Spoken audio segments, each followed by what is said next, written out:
Okay, yesterday was the vocab squares. If you don't have those turned in, when you get those in, you get to use them on the test. You have notes today. We're going to talk about how Hitler attacked Russia, about the drawing that you saw the other day. And Hitler was not gay. Mussolini was not gay. That was a joke. Picture. They're not? They are not actually gay. They were a joke. So, this map has purple down the middle. Hitler signed an agreement with Stalin, that's not marriage, but it was an agreement, to share Poland. Hitler was not going to share anything, but in 1939, he takes 1 week and he's already over that agreement. And so this picture is purple.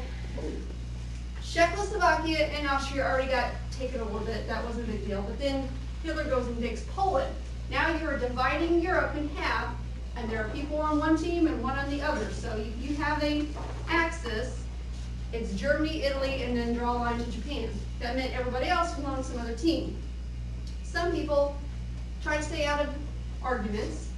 Switzerland, Germany, Belgium, Sweden, they all try to stay out, but Hitler's going to railroad over them too. So this map, I wish it would animate, but this map back here shows you that by 1 year later, Hitler has taken over quite a bit of Europe. And he's going to keep going until the U.S. joins the effort to kind of stop him. But it's going to take us getting bombed for we have a reason to join the war. Otherwise, we're trying to stay out of it. We don't really want to do it again. And you notice, they've taken parts of Africa at this point because Hitler wanted to rule the world. There's not a lot in that Africa part there, but it was taken over. Now, this picture is also a joke. That is a real cat. So happens to look like that. No, that's on purpose. But yeah, you're gonna grow facial hair.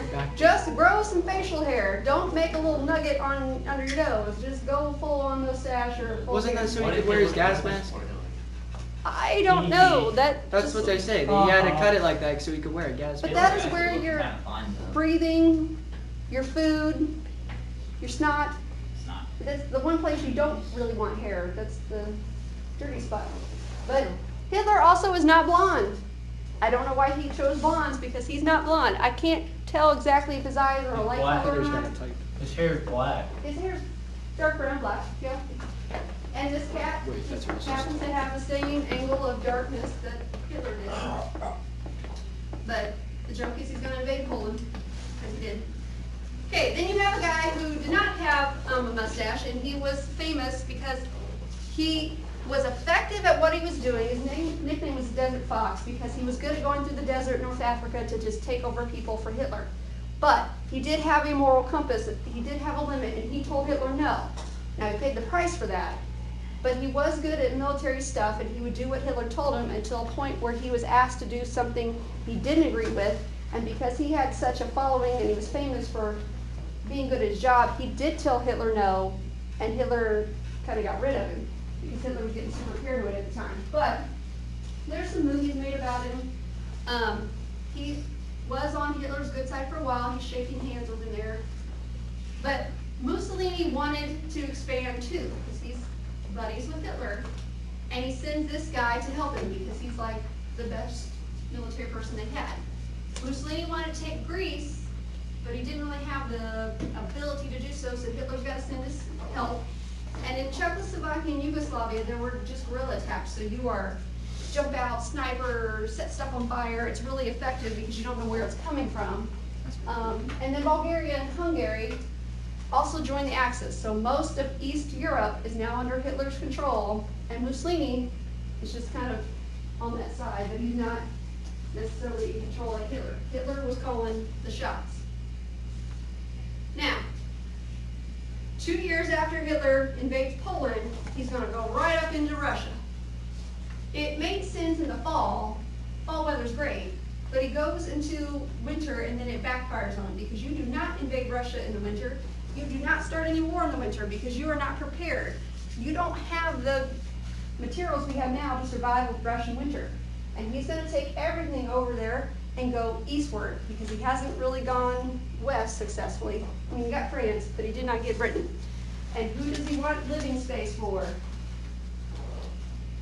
Oh, the blonde. The blonde people. Hitler just wanted more and more and more. And he wanted to crush Russia. Hitler was not a communist. He hated communism because he hated sharing. So he was going to try to take down Russia.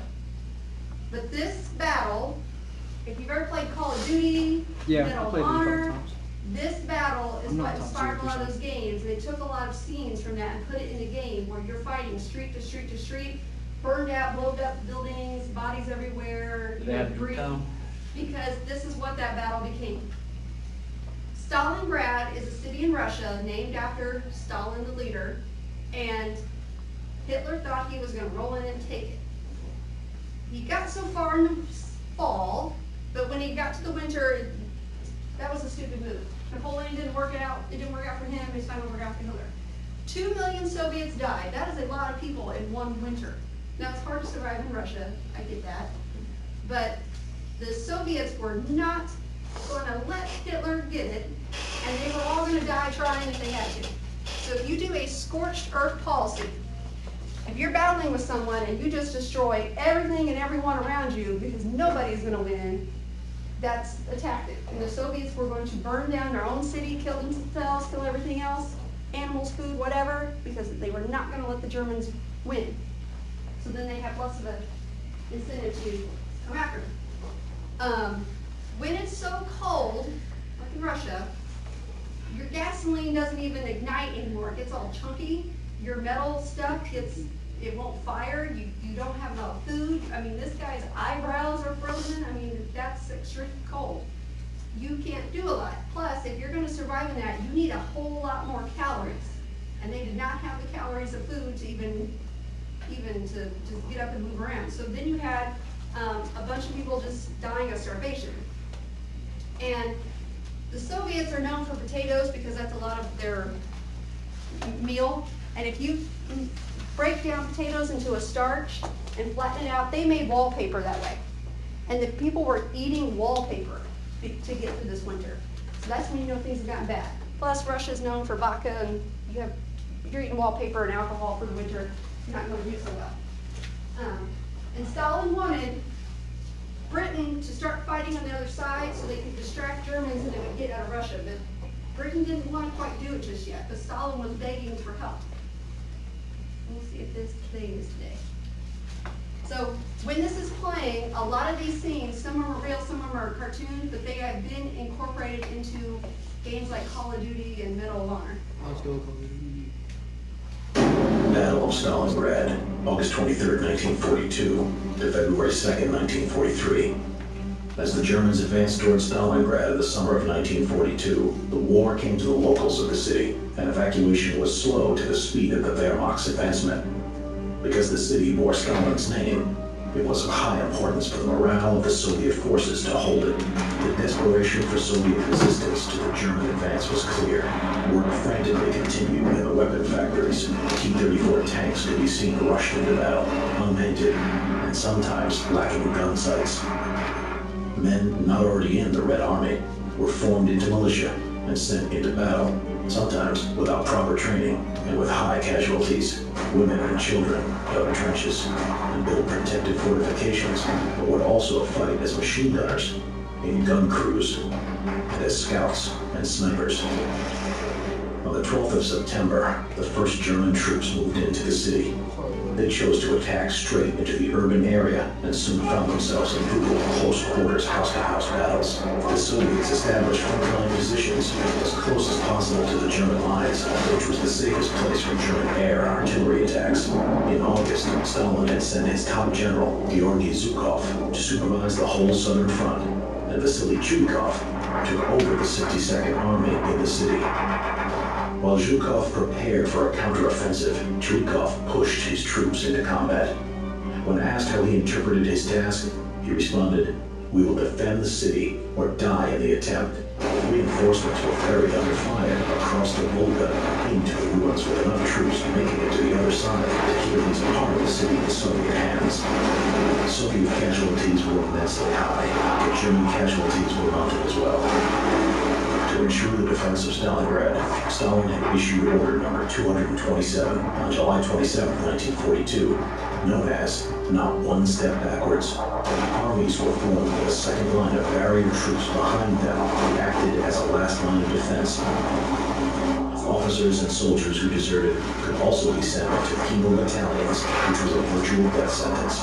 Red Army troops built a maze of trenches in damaged buildings and used the sewer system to sneak past the enemy. Both sides employed snipers, and the destroyed buildings of Stalingrad made it an ideal environment for cover. The most famous Soviet sniper celebrated as a hero was Vasily Zaitsev, with 225 confirmed kills. At the end of September and in mid-October, the Germans came close to victory, but the defenders clung on to part of the city's northern factory district. The advance to Stalingrad brought other problems for the Axis forces. Hitler had fired several of his generals in the summer after arguments over his strategic plan. Now he was making many command decisions himself. The winter caused problems for both sides, breaking down tanks and making weapons more difficult to operate. However, the Red Army had better clothing for the freezing cold conditions, with quilted jackets and fur hats. Stalingrad had expanded the German front, and as a consequence, the Italian and Romanian armies were brought in to support the flanks of the 6th Army and 4th Panzer Army. Fighting inside Stalingrad was sapping German forces and causing them to pull units from flanks into the city. The Romanian and Italian troops were poorly trained and had low morale. Therefore, they would be the first targets for the planned Soviet counteroffensive. The Soviets attacked Hungarian positions north of Stalingrad on November 19th, and to the south the next day, devastating the Romanian fronts. Within a week, the two advancing Red Army forces had joined up and cut Stalingrad off. General Paulus asked permission to break out, which he could have done, but Hitler refused, instead promising to resupply the trapped German army by air. General Erich von Manstein was brought in to lead a relief attempt for the surrounded pocket, but had to retreat before Christmas. The air supply effort also cost the Luftwaffe hundreds of transport aircraft and only managed to deliver a fraction of its supplies. Now short of fuel, food, and ammunition, the German 6th Army now faced superior forces all around them. The last German troops of the city would surrender on February 2nd, 1943, but sporadic fighting around the city went on until March. The Battle of Stalingrad was a crushing blow to Nazi Germany, and the losses to the Wehrmacht could not adequately be replaced. Subscribe.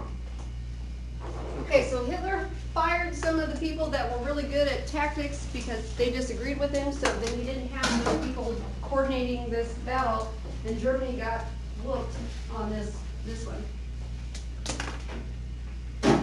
Battles. Okay, I'm gonna play the brain pop here. The quiz is open, so I'll take your best score, and then when you're done, you wanna show me your notes so you can get points? You can.